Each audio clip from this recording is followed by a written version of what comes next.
Hey friends, glad to be back with you here today, even though we're not in person. I thought that since we couldn't be together for a little while longer now, that I would share with you two of my favorite things. One of Miss Amber's favorite things is books. I love, love, love books. My other favorite thing is Winnie the Pooh. He's a little character, he's a bear. There's been books, there's been movies, there have been TV shows, there's toys, all about Winnie the Pooh. And this is the complete tales of Winnie the Pooh, so this is all the stories. It's a big book, so I'm only going to read a little bit to you guys at a time, but I figured since we can't be together, I would share something that I really enjoy and something that makes me happy. And if you want to, you guys can share with Miss Amber and Miss Amanda and Miss Kendra something that you guys really enjoy. Now, this is the 100-Acre Wood. This is where Winnie the Pooh and all his friends live. And there's a picture of Winnie the Pooh going to one of their houses. I'm going to skip to chapter 1. We're going to skip the introduction because it's just talking about other things. A lot of pages. Alright, chapter 1, in which we are introduced to Winnie the Pooh and some bees, and the story begins. Here's Edward Bear coming downstairs now. Bump, bump, bump on the back of his head behind Christopher Robin. It is, as far as he knows, the only way of coming downstairs. But sometimes he feels that there really is another way, if only he could stop bumping for a moment and think of it. And then he feels that perhaps there isn't. Anyhow, here he is at the bottom and ready to be introduced to you, Winnie the Pooh. When I first heard his name, I said just as you are going to say, "But I thought he was a boy." "So did I," said Christopher Robin. "Then why did you call him Winnie?" "I don't, but you said he's Winnie the Pooh. Don't you know what the means?" "Ah, yes, now I do," I said quickly, "and I hope you do too, because that is all the explanation that you are going to get.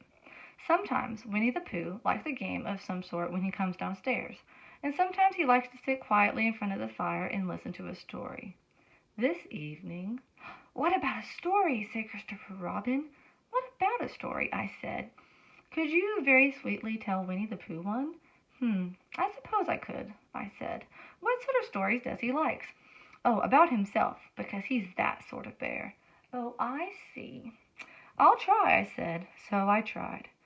Once upon a time, a very long time ago now, about last Friday, Winnie the Pooh lived in a forest all by himself under the name of Sanders. What does under the name of Sanders mean?" asked Christopher Robin. "It means that he had a name over his door in gold letters and he lived under it." "Well, Winnie the Pooh wasn't quite sure," said Christopher Robin. And there's a little house that they were talking about. That's Winnie the Pooh's house. "Now I am," said a growly voice. "Then I will go on," said I. One day when he was walking, he came to an open place in the middle of the forest, and in the middle of this place was a large oak tree, and from the top of the tree there came a loud buzzing noise. Winnie the Pooh sat down at the foot of the tree. He put his head between his paws and he began to think. Think, think, think. "First of all," he said to himself, "that buzzing noise means something. You don't get a buzzing noise like that, just buzzing and buzzing without it meaning something. If there's a buzzing noise, somebody's making a buzzing noise, and the only reason for making a buzzing noise sound that I know of is because you're a bee." Then he thought another long time, and he said, "And the only reason for being a bee that I know of is making honey." And then he got up and he said, "And the only reason for making honey is so that I can eat it." So he began to climb the tree.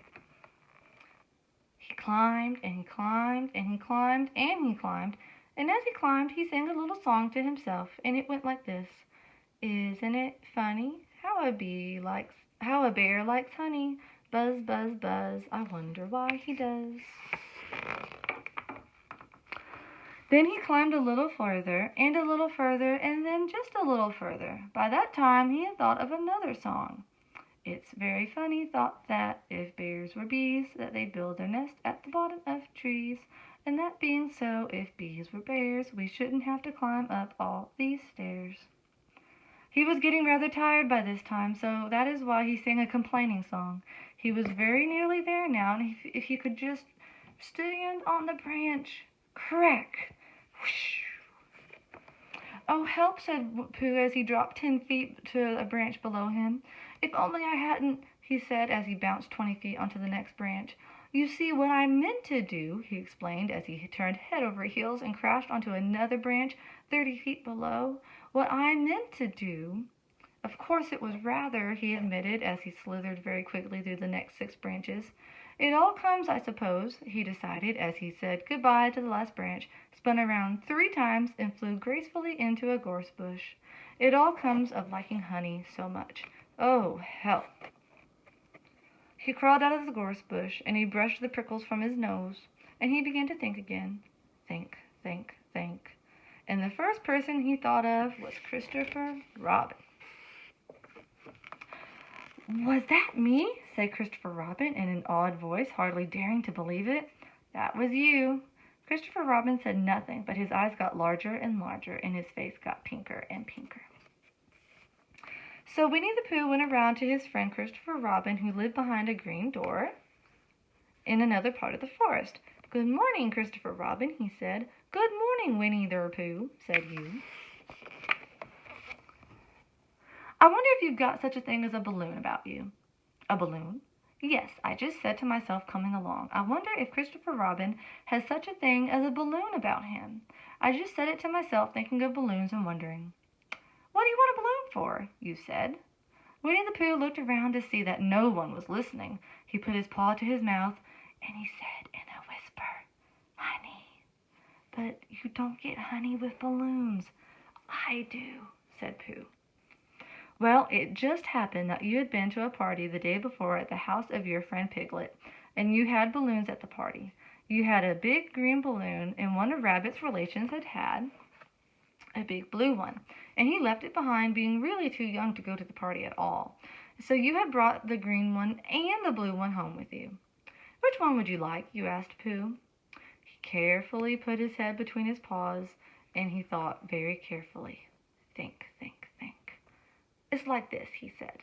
"When you go after honey with a balloon, the great thing is not to let the bees know you're coming. Now, if you have a green balloon, they might think that we're only part of the tree and not notice you. If you have a blue balloon, they might think you were only part of the sky and not notice you. And the question is, which is most likely?" "Wouldn't they notice you underneath the balloon?" you asked. "Aha, they might or they might not," said Winnie the Pooh. "You can never tell with bees." He thought for a moment and said, "I shall try to look like a small black cloud. That will deceive them." That means Winnie the Pooh is going to try to trick the bees. Then you had better have the blue balloon," you said, and so it was decided. You both went out with the blue balloon, as you always did, and Winnie the Pooh went to a very muddy place that he knew of, and he rolled and rolled until he was black all over, and then when the balloon was blown up as big as you and Pooh, you were both holding on to the string. And suddenly you let go, and Pooh Bear floated gracefully up into the sky and stayed there, level with the top of the tree and about 20 feet away from it. "Hooray!" you shouted. "Isn't that fine?" shouted Winnie the Pooh down to you. "What do I look like?" You look like a bear holding on to a balloon," you said. "Not," said Pooh anxiously, "not like a small black cloud in a blue sky?" Not very much." "Ah, well, perhaps from up here it looks different, and as I say, you can never tell with bees." There was no wind to blow him nearer to the tree, so there he stayed. He could see the honey, he could smell the honey, but he could not quite reach the honey. After a little while he called down to you. "Christopher Robin," he said in a loud whisper. "Hello. I think the bees might suspect something." That means they think that they might be catching on to him. They might know that he's trying to trick them. "What sort of thing?" "I don't know, but something tells me that they're suspicious." "Perhaps they think that you're after their honey." It may be that. You can never tell with bees." There was another little silence, and then he called down to you again. "Christopher Robin." "Yes." "Have you an umbrella in your house?" I think so. I wish that you would bring it out here and walk up and down with it and look up at me every now and then and say, "Tut, tut, it looks like rain." I think if you did that it would help with the deception, which is they're trying to trick the bees, which we are practicing on these bees. Well, you laughed to yourself, silly old bear. But you didn't say it out loud because you were so fond of him, and you went home for your umbrella. "Oh, there you are," called down Winnie the Pooh as soon as you got back to the tree. "I was beginning to get anxious. I have discovered that the bees are now definitely suspicious." "Shall I put my balloon up?" you said. "Yes, but wait a moment.